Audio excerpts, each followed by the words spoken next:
Olá! Hoje a gente vai mergulhar fundo no universo que existe dentro de nós. Um mundo que a gente não vê, mas que é absolutamente vital para a nossa vida.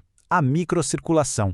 É nessas estradinhas microscópicas que o trabalho pesado de verdade acontece. Vamos lá! Se a gente pensar nas artérias e veias como as grandes rodovias do corpo, a microcirculação seria o equivalente a todas as ruas e vielas de uma cidade. É aqui, bem no finalzinho do trajeto, que a entrega de oxigênio e de nutrientes finalmente chega nas nossas células. Tá, mas o que é exatamente esse sistema? Vamos dar uma olhada mais de perto nos seus componentes. A função principal dela, no fim das contas, é fazer a ponte. Ela conecta o sangue, que está lá dentro dos vasos, com o líquido que banha as nossas células. Tudo isso para manter o nosso ambiente interno em um equilíbrio perfeito, um estado que a gente conhece como homeostase. E para esse processo todo funcionar, a gente precisa de 3 componentes principais trabalhando em perfeita harmonia. Vamos conhecer quem são eles. Basicamente, temos o leito vascular, que são os vasos em si, os canos, o interstício, que é aquele espaço cheio de líquido entre as células, e por último, mas não menos importante, o sistema linfático que funciona como um serviço de drenagem e limpeza essencial. Primeiro, o leito vascular. O caminho é bem definido. O sangue chega por uma artéria bem pequena, a arteríola, se espalha por uma rede gigante de capilares e depois é coletado por uma veia minúscula, a vênula. E agora vem uma parte muito interessante. Nem todo capilar é igual. Eles são super especializados dependendo de onde estão. No cérebro, por exemplo, eles são contínuos, bem fechadinhos. Já no intestino, eles são fenestrados, cheios de janelinhas. E no fígado? No fígado eles são descontínuos, com umas aberturas enormes.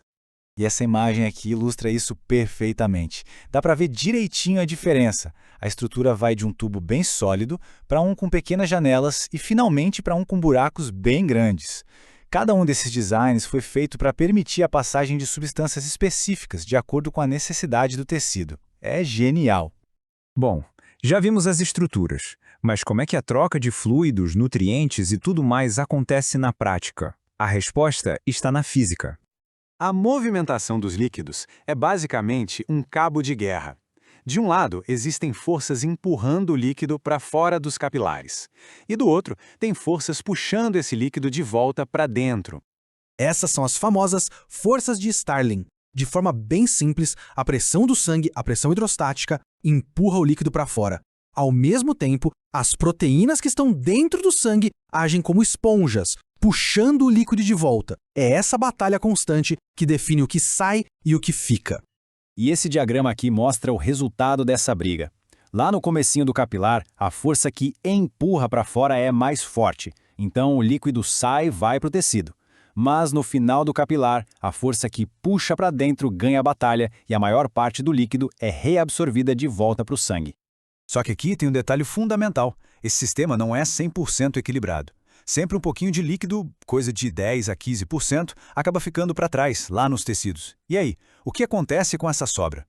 É exatamente aqui que o nosso terceiro personagem entra em cena, o sistema linfático. Ele é o verdadeiro herói desconhecido da microcirculação. O sistema linfático funciona como uma rede de drenagem. Ele vai lá, coleta todo esse líquido que sobrou e devolve para a nossa corrente sanguínea. E não é pouca coisa não, hein? São cerca de 2 a 3 litros por dia. Sem ele, a gente viveria inchado. E o mecanismo é bem engenhoso. Funciona em 2 fases.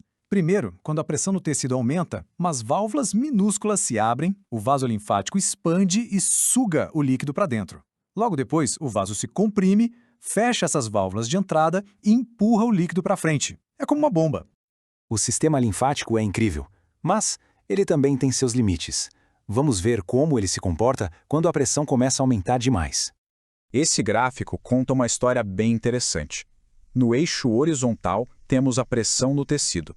No vertical, a velocidade do fluxo linfático. Repara que, no começo, conforme a pressão sobe, o fluxo aumenta pra caramba. O sistema está ali, trabalhando a todo vapor para dar conta do recado.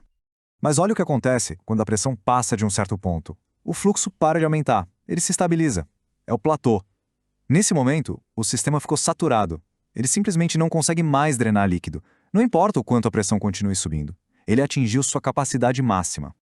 Isso nos leva diretamente ao que acontece quando esse equilíbrio tão delicado é quebrado. Quando a quantidade de líquido que sai dos capilares é maior do que a capacidade de drenagem do sistema linfático, esse líquido fica preso nos tecidos. E essa condição tem um nome bem conhecido: edema. E o edema pode ter várias causas, mas todas elas, no fim, bagunçam as forças Starling. Ou porque se está empurrando o líquido demais para fora, ou porque não se está puxando o suficiente de volta. Ou, simplesmente, porque o ralo, o sistema linfático, está entupido. Com esse excesso de líquido se acumula logo abaixo da pele, nos tecidos moles, ele cria um sinal clínico bem característico, chamado de sinal de Godet. Se a gente pressiona o dedo na área inchada, o líquido é empurrado para o lado e fica uma covinha, uma depressão temporária no local.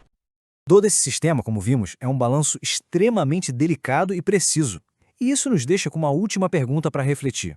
Se esse equilíbrio é tão importante, como é que órgãos vitais que não podem falhar, como o nosso cérebro e o nosso coração, conseguem controlar o próprio fluxo de sangue de forma tão precisa, a cada momento, para suprir suas necessidades?